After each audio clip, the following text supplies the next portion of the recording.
Hello, Rock Your World Naturally family. Thank you so much for joining me for this week's episode. Today, we are being intentional about mindful eating.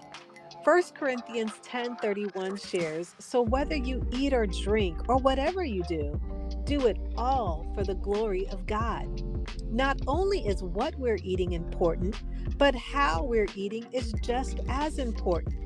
Mindfulness has benefits that are emotional, physical, spiritual, and cognitive. My guest on today's show, Dr. Sheila Forman, discusses her book, Tame Your Appetite: The Art of Mindful Eating, where she shares vital information to help you go from mindless munching and emotional eating to peace with food and mindful habits. Let's get into it.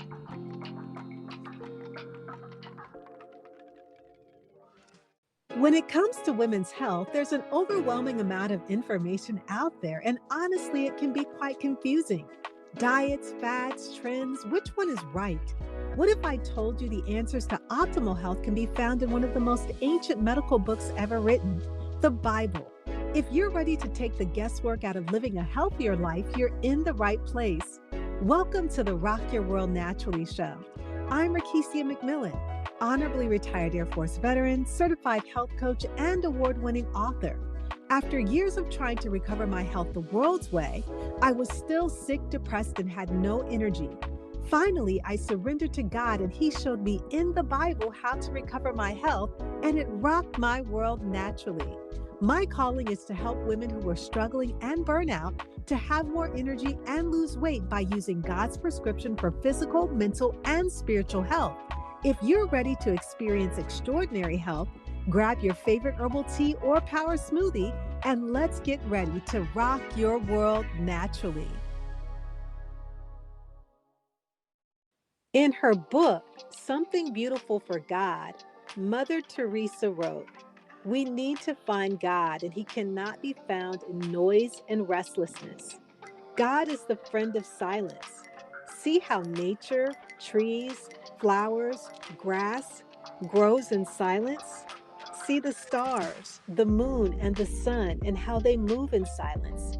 The more we receive in silent prayer, the more we can give in our active life. We need silence to be able to touch souls. The essential thing is not what we say, but what God says to us and through us. All our words will be useless unless they come from within. Words which do not give the light of Christ increase the darkness." After hearing from our show sponsor, Get Fit 21, my guest, Dr. Sheila Forman, will share how we can pull away from the noise and the restlessness of life and discover the beauty found within the art of mindful eating.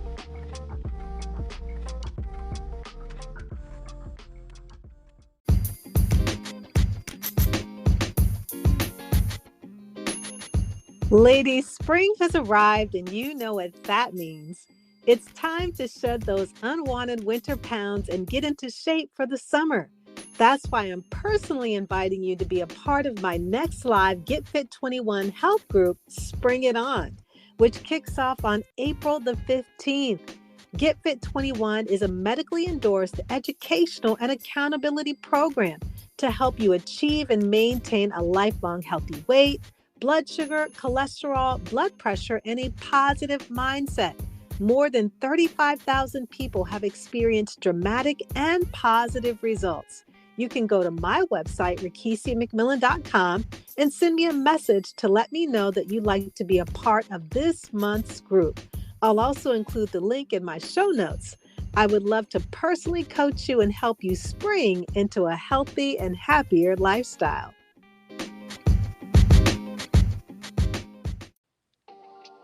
My guest, Dr. Sheila Forman, a former practicing attorney, has a PhD in psychology and is one of the world's first qualified mindfulness-based eating awareness training instructors. Often characterized as having the mind of a lawyer and the heart of a therapist, Dr. Sheila has devoted over 20 years to helping people address weight and food issues by focusing on the emotional aspects of overeating. She is the author of two recent books, Tame Your Appetite, The Art of Mindful Eating, and Mindful Bite, Joyful Life, 365 Days of Mindful Eating. Join me for this enlightening conversation to learn how you can tame your appetite.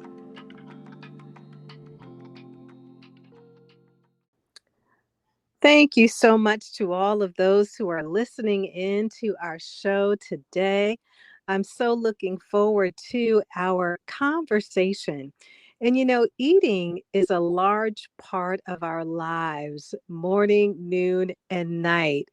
And today, our show is going to focus on mindful based eating.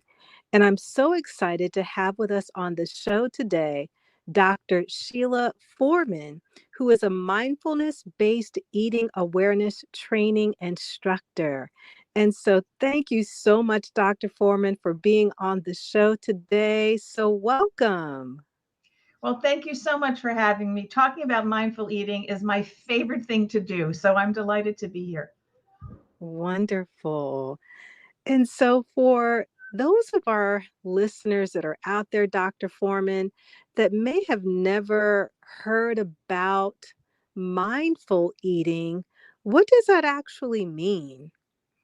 So mindful eating simply means eating with awareness. In other words, paying attention to the food that you're eating, how it tastes, how you feel while you're eating it, whether you're actually hungry for it or not. It's the opposite of mindless eating, which so many of us do, myself included, all the time, where we're just shoveling food in or grabbing it on the go, and we don't really take the time to notice what it is that we're eating and whether it's truly nurturing us, both physically, psychologically, and spiritually. Oh, Dr. Foreman, you hit on a key point when you said that we are just involved in a lot of mindless eating, that we're not really thinking about whether it's what we're eating or how we are eating. Do you have any insight onto how we got here? How we became mindless eaters? Is that Yes. what you're asking? Yes. Yeah, well, welcome to the 20th and 21st centuries. I mean, we are pulled in so many directions. The demands on us are relentless. And when I was a child, a little while ago, we had more time to be with family. We had family dinners every night. We were not constantly on phones, checking emails, checking text messages, being pulled in all these directions. But now we are so busy that we forget to take time to genuinely eat. We just grab it on the go. And I Mm, think it's a reflection of our society and the expectations on us from our culture, and to take the time just to take a pause in the day to eat can be so refreshing. mm. And I think you're so right about that because I can remember, even growing up in my household, like we always had meals together. We sat down, we had that family time together. And as you shared, Dr. Foreman, where we are just being pulled in all of these different directions, that we are no longer taking that time out that we used to have with our Mhm. families just to enjoy one another as well as the meal. Hmm. And the other thing also is that food is available everywhere all the time. So that's also different than when I was growing up decades ago. You'd go to the supermarket, you'd bring food home, and you'd have them food prepared. Now you can buy food anywhere, at the gas station, at the pet store, at the airport, everywhere. And so it's easy just to eat on the run. And that's another answer to your question. How the heck did we get here?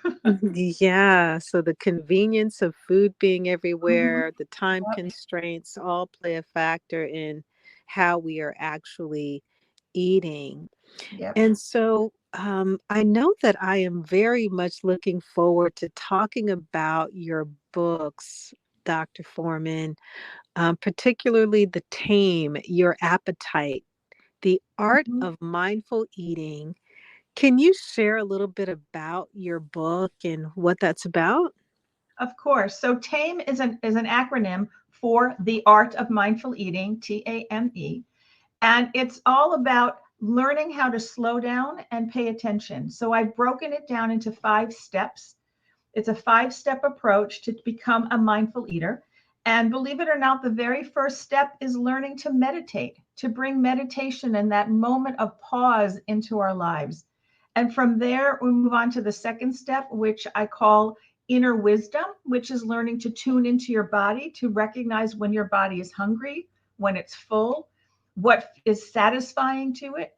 The third step is paying attention to what I refer to as outer guidance, which is looking at valuable and scientifically based nutritional information to guide us in the event that we have some conditions that might require a particular type of diet.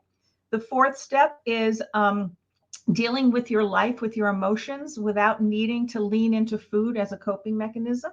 And the fifth step is then applying mindfulness to your whole life and seeing how that approach changes things and alleviates a lot of stress, a lot of anxiety, can bring a lot of joy to one's life. Hmm. I'm thinking about step one, Dr. Forman, where you were talking about just meditating. So, if Mhm. someone were to sit at a table, they have a meal before them, what does that meditation practice look like? So I'm so glad you asked it that way because there's two parts to the meditation. What my first step is truly building a meditation practice as part of how somebody lives their life. To set aside anywhere from 5 minutes to 10 minutes, 30 minutes a day to practice, excuse me, a mindfulness based meditation. But also, before one eats, I have something in the book called a mini meditation, where you just take a moment, and you could do this even in the company of other people. They won't even know that you're doing this. And you just take a moment and you pause and you take a breath and you just reflect on what you're about to do. You take a look at the food that's in front of you. You admire it for its color, for its aroma, and then you take a step into the meal. So you're just creating that pause. And just doing that shifts us out of mindlessness into mindfulness. And I promise you, the food will taste better when you do that. Because something that I've noticed a lot, even with the younger people in this generation, Dr. Foreman, is that they wolf down their food.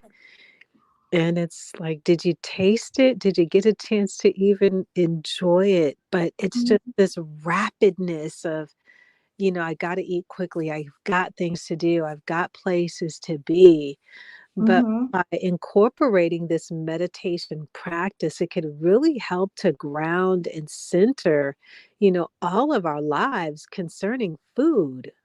100%. And, children learn from the adults around them. So Mm, if the adults around them are busy multitasking, eating the sandwich while checking their emails, while doing the dishes, everything happening all at once, the children are learning that too. So when mhm, the parents also take a moment and just sit down and eat your meal, I recommend that you find a place in your home, whether it's a kitchen table, a dining room table, doesn't really matter, but that becomes where you eat. And mm, so you take that break, and it really doesn't take very long to eat. You mm, just take that break and you sit down. And your focus for those 5 minutes, those 10 minutes is just what you're eating. mm, It's not on anything else. And that respite does such wonderful things, both for nourishing the body physically, but then also nourishing the body psychologically and spiritually. mhm. Something else that you also shared in the steps, Dr. Foreman, you talked about emotional eating and really coming face to face with that. Can you kind of dissect that part a little bit for our listeners? Of course. I actually started my professional life as a clinical psychologist in the world of eating disorders, particularly emotional overeating, helping people understand the emotional relationship that they have with food and how they use food as a way of managing their emotions. I even did my doctoral dissertation on the relationship between coping skills and binge eating. And that became the first book that I wrote on eating disorders, which is called Do You Use Food to Cope?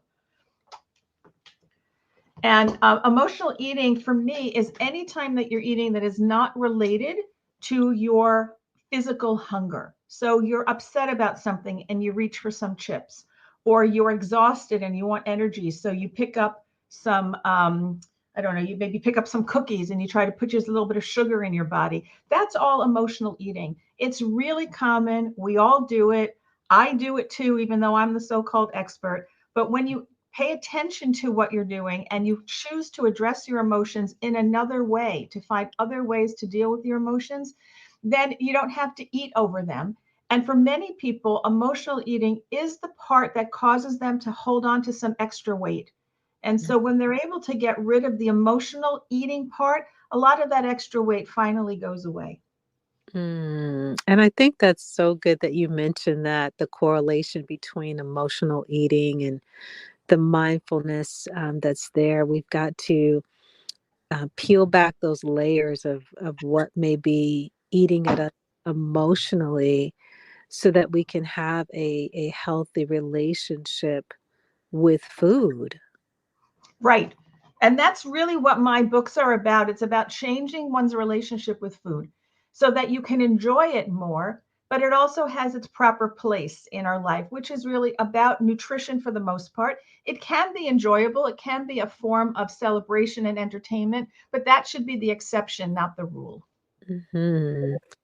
And so when it comes down to Dr. Forman, individuals really looking to develop a healthy relationship, establish a good relationship with food. There are some listeners that may have been on diets, in and out of their lives, whether it's over the past years, and it's just simply not working. Something that you wrote is that diets don't work. Can you share a little bit about why diets don't work for most individuals? Sure. My approach is a non-diet approach, and the reason for that is because we are the authorities over our bodies more so than any doctor who wrote a diet book or celebrity who wrote a diet book. Sometimes the diet that is presented actually is a good fit for you, and that's for me those success stories that you might see at the end of a diet book. But if your body chemistry doesn't exactly match what is required of that diet, you're going to get frustrated. So my Hmm. approach is through that second step called inner wisdom, where you really learn what does your body need. How do you feel when you eat a lot of protein versus a lot of carbohydrates? How do you feel if you include fat in your diet or you don't include? And as you pay attention to that, you will carve out your own diet, the one that works right for your body rather Hmm. than following somebody else's dictates. What the research tells us is that historically, weight loss through a diet program comes back, that the sustainability of that kind of weight loss is not very good. But when you use your own body as a guide and you start to trust it to guide you, I don't think it'll let you down and it will take you where you need to go. And for some people, that would be to stay at the weight they're at. For some people, that will lead to a reduction in weight. For some people, it might lead to an increase in weight, depending on what their particular body needs. Hmm. I like when you said that, every person is different. It's that bio individuality where what one person needs is not what another person needs. And I think sometimes with diets, it tries to put everyone in that same category. But how you were saying that, listening to our bodies, that if you need more protein or you find that your body has more energy that way, or if you're more leaning towards a plant-based diet, Mhm. your body responds more readily to that. I think that's such a significant point that you bring out. Thank you. And I know that it's scary to let go of the diet mentality. I really appreciate that. We are a culture that is raised on having to follow a diet. And for many of my clients, when I suggest to them that they stop dieting, they get scared. And I get that. But over time, as they learn to trust themselves and they trust themselves in terms of choosing the right food, eating the right amounts, there's this sense of peace and freedom that comes about in relationship to food that is almost indescribable, where you know that you can go anywhere to any party, any restaurant, any event, anything at all, and know that you will take care of yourself and not be worried. Are they going to have the food that I can eat? Am I going to overeat because they're offering food that I shouldn't eat? All of that goes away. There's this freedom that to me is even more valuable than any weight loss that might come from this approach if weight loss is a goal. Mm-hmm. Dr. Forman, at the beginning of our show, you shared that you just have a passion talking about, or whether it's teaching others about mindfulness based eating awareness. How did you actually get into this, or what motivated you to do what you're doing now? So when psychology is my second career. I was a lawyer before I became a psychologist, and I got through law school eating peanut M&Ms. In fact, when I graduated from law school, I wanted to write a letter to the Mars company thanking them for those delicious little sweet treats because I wouldn't have passed the bar if it wasn't for that. But fast forward about 10 years, I realized that law was not my calling. And I went back to graduate school to become a psychologist. And in the course of my training, I realized that so many women in particular who were coming in for treatment had some form of disordered eating. And so I Mm, started to put my attention on that. And as I mentioned earlier, I ended up doing my doctoral dissertation on it. And so I had built a professional career as a clinical psychologist treating basically emotional eating issues. And what I discovered after a while, both for my clients and for myself, was that, well, some people really got it and they could make the changes that I was suggesting. Some of them were still struggling. And so, always being the student that I am, I'm constantly reading and learning new things. I came across a book called The Joy of Half a Cookie by a mm, doctor named Dr. Jean Christeller. It turns out that Dr. Christeller is the premier researcher in mindfulness based eating training. So I ended up going through a training program, becoming a mindfulness based eating awareness training instructor. And I utilized the research that I learned there, turned it into my own version, which is the 5 steps. And for many people, myself included, the mindfulness was the missing piece, was the mm, piece that pulled everything together, where it was not just about recognizing, oh, I'm angry, I should do something else other than eat, but to be able to create that pause in awareness so that I create the opportunity to respond in a way that really serves me rather than just reacting to the circumstances. So it was quite a journey, but I'm really glad I got here. So to go from working in law to psychology, Mm-hmm. what was it for you, Dr. Foreman, that you knew that you needed to move from the law career field into psychology? I am one of these can't we all just get along kind of people. And I was when I was practicing, I was a litigator. Litigator is a trial attorney, and so it was all adversarial. It was all about fighting, and it just didn't suit me. It's not my nature. Mm, So yeah. after about 10 years in the field, I had a heart to heart with myself, and I'm looking ahead and I'm thinking I've got a good 30, 40, 50 years ahead of me where I could be productive. Do I want to do this? And it was a resounding no. And so I always had an interest in psychology, and I took a huge leap and went back to grad school and started all over again.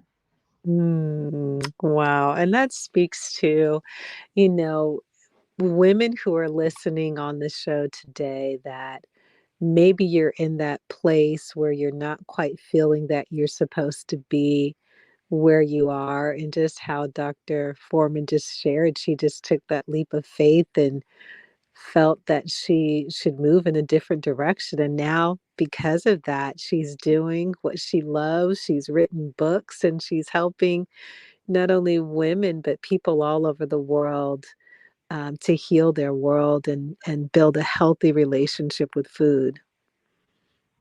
I really appreciate your saying that. Thank you very much. That was really Mhm. lovely.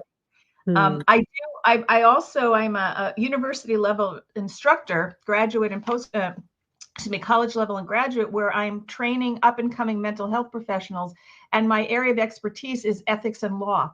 So I have kept my hand in Oh, wow. but I've applied it specifically to the world of mental health.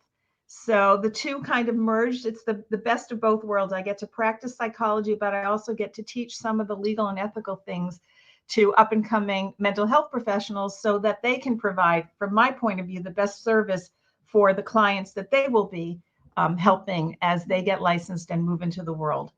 And right now, we need a lot of really qualified mental health professionals. So it feels good for me to be able to do my part in that way as well. Wow, that's absolutely amazing. It's almost like it came full circle in a sense, but it's just again, as you said, combining your love for both of the things that you've done career-wise. And so something else that you have, Dr. Foreman, is your other book, The Joyful Life, 365 Days of Mindful Eating. So can you share a little bit about this book as well? Of course. So Tame Your Appetite, The Art of Mindful Eating, Tame Your Appetite, The Art of Mindful Eating was the first book on mindful eating. And the second one, Mindful Bite, Joyful Life, is the second one. And that is a 365-day journey to becoming a mindful eater. It basically takes the 5 steps that I outlined for you from Tame Your Appetite, and it turned it into a little lesson every day for 365 days. And it starts with just an introduction to what is mindful eating, and it takes you all the way through the steps. It builds a meditation practice, literally 1 minute at a time. It changes one's relationship to food, literally 1 bite at a time. And by the end of the year, the end of the 365 days, a person has developed a meditation practice that works for them and a relationship with food that's based in mindfulness.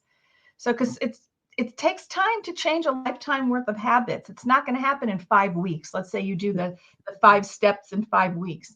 So I decided to expand it and make it into this 365 book. And I just love it. And the second book, this Mindful Bite Joyful Life, has a lot more personal stories of my own journey Mm, about, how where I got tripped up a little bit, where I got some guidance to make it accessible for people to realize that it's doable. And sometimes we don't follow a perfect path. mhm.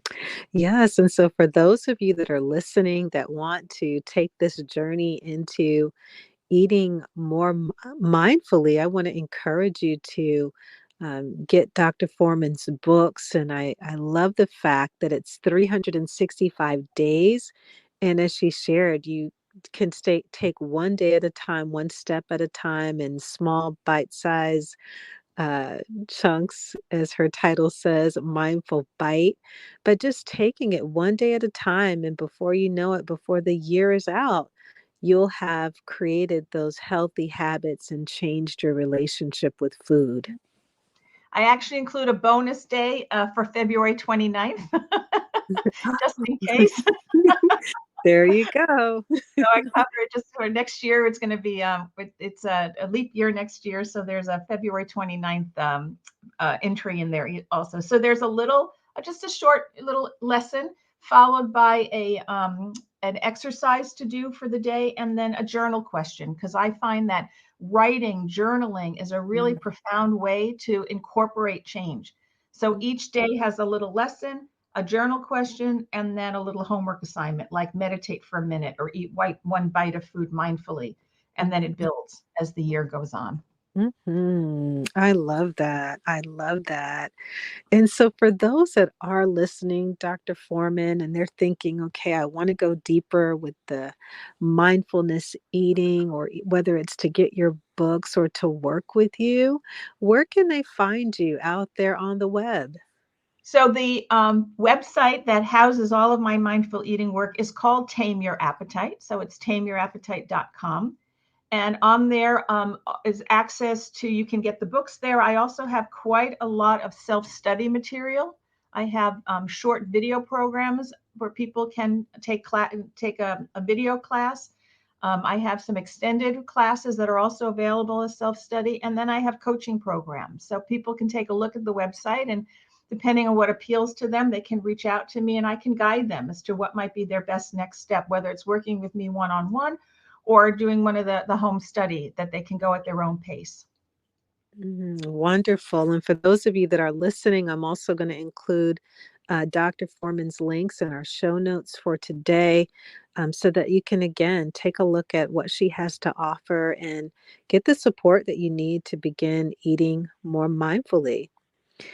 And so, Dr. Foreman, are there any parting words that you would like to share with our audience today?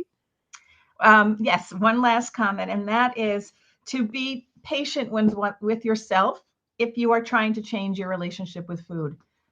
If you're anything like I was, especially before I went into psychology, we are so entrenched in our habits that it takes a while. So have some compassion for yourself, offer yourself some grace, and don't expect this to be a straight line. Just each time that you're able to be mindful, whether it's mindful about what you're eating or mindful about what's going on in the world around you, you are making a step towards the ultimate goal, which is a mindful and healthy relationship with food. Oh, wonderful, wonderful, wonderful. Dr. Forman, I just want to thank you so much for offering the words of wisdom that you've given concerning changing our relationship with food to the for the better. I know that it's going to be helpful to all of us in our lives. So thank you so much for being on the show today. Oh, it's my pleasure. Thank you so much for inviting me. I really enjoyed talking to you. Oh, likewise. And I wish you well in all of the work that you do. Thank you very much. And likewise to you too and to your audience. I wish everyone well. Thank you so much. I hope that you enjoyed today's episode. I pray that it blessed and challenged you to move towards living the abundant life that God has for you. If so, would you stop right now to share this episode with someone who's been praying to improve their health spiritually, physically, or emotionally? I would love it if you could take 30 seconds to leave a review on Apple Podcasts. This is the only way that I know that you're liking the show. Also, it rocks my world to hear from you. Lastly, come on over to my free community, RekishiaMcMillanCommunity.com, to grab your free gifts. I have everything you need to know about working with me, taking my courses, or connecting. Also, head over to RekishiaMcMillan.com to explore my health products and sign up for free complimentary health coaching. My prayer for you will always be 3 John 2. Beloved, I wish above all things that you prosper and be in good health, even as your soul prospers. I'll see you in a few days. God bless.